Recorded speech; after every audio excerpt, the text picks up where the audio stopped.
It's finally here, folks. It's finally here. What a match to get us going. It's Argentina, World Cup winners, up against Canada. It's the Copa America, and it's next.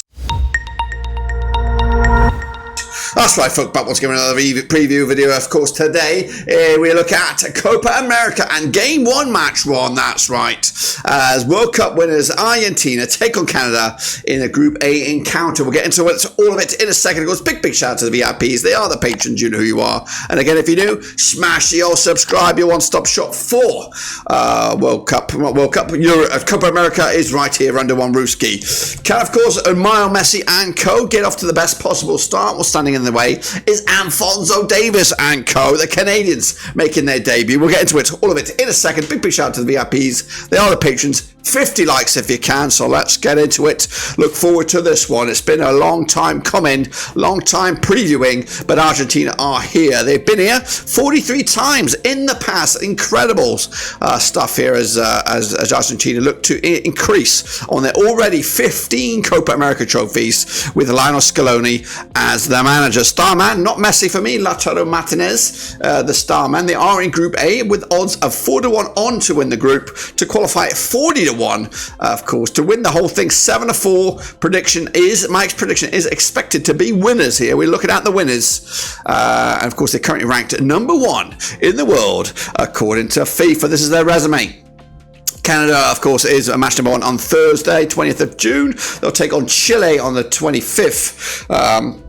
They'll complete the trio on June the 29th. That's right. Of course, it is a difficult group, of course, especially from the perspective of Canada. Argentina are overwhelmingly favoured to win this group. It's all about second spot. Top 2 qualify, of course. Third place, fourth place, go home.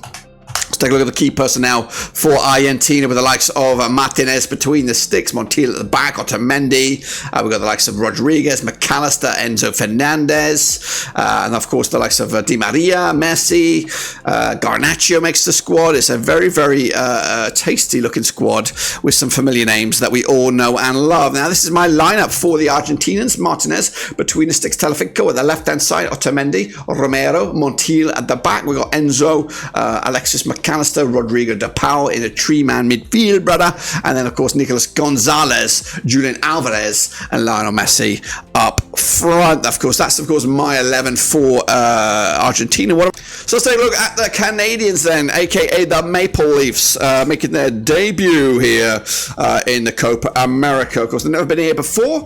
They are a guest nation. Of course, there's a whole host of CONCACAF representation in this competition as it is hosted in the US of A. Jesse Marsh is making his tournament bow with the Canadians, with the starman Alphonso Davies making the squad. That's right, there's some question marks if he would make it. Group A, of course, the value 12-1 for Canada to win this group, 5-2 to qualify. So it's going to be a difficult a bridge too far, you would think. 66-1 for Canada to win the whole thing. My prediction is a group stage exit. They're currently ranked 49th in the world. They are the lowest ranked nation in this group. So we'll see how that compares with the other nations. Of course, they do start the most difficult possible route here with, of course, the World Cup winners, Argentina, in their first match on the 20th of June. Then they take on what I would believe a must-win game against Peru. Win that, and then, of course, you put yourselves in a good spot to get something out of the game against Chile. A draw may be enough, depending on what Chile have done in their 2 matches, but right here, right now, it is a big one against Argentina. Let's, of course, turn the clock back to Qatar, where Argentina suffered a shock loss to Saudi Arabia on their way to eventually winning the trophy. So maybe, just maybe, another shock. Maybe can lightning strike twice, and that's what Canada will be looking for. Get them on a bad day, get them on a day where everyone's expecting the Argentinians to just turn up and deliver.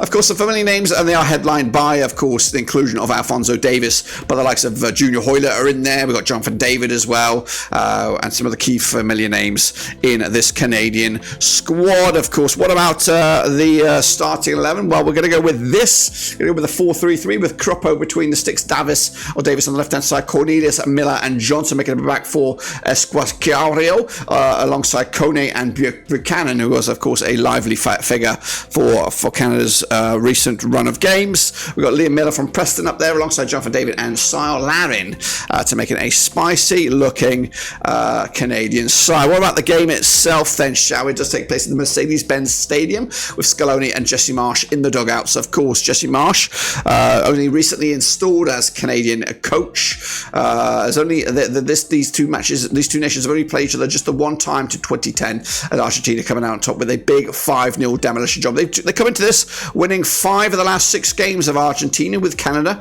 winning 3 out of the last 6. That's 50% form for them heading into this. But of course, bit of pre-tournament nerves a little bit for both of these two sides. Argentina coming into this on the back of a 1-0 win over Ecuador and a 4-1 win over Guatemala, with the Canadians coming into this on the back of a 0-0 draw against La France. Of course, that's a good morale-boosting draw.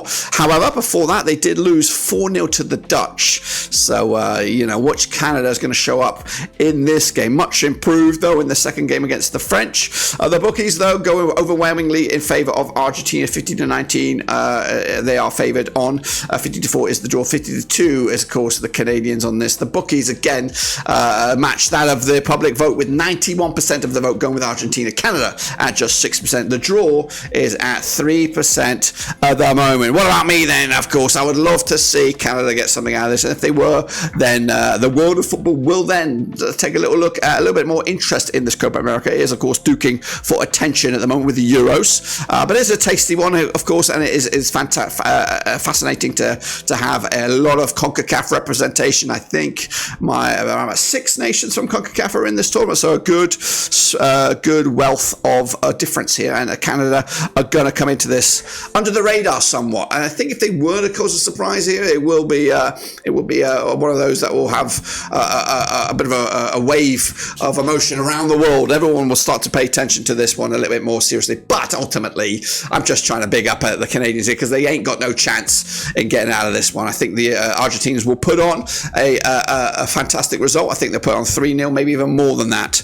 Argentina playing, of course, now into Miami. It's a great stage for him to show that he still is a key man for this Argentina national side, and of course a key man for the world of football still to this day. So a 3-0 win for me for Argentina. Canada will have to go back to the drawing board, and again, this is all good preparation for that World Cup in 2026, where of course they are hosts alongside Mexico, and they're already there as well. They're already there. I think they don't really have any serious competition bar the Gold Cup next year, I think. So all to do for Canada, but Argentina should be job done, piece of cake, 3 points in the bag, and of course one step closer to that knockout stages. Until then, subscribe, smash the like, 50 likes if you can. Can Argentina go the distance and make it another trophy for Lionel Messi, who's now won the previous Copa America and the World Cup, looking to make it 3 serious competitions on the bounce. But until then, we're done.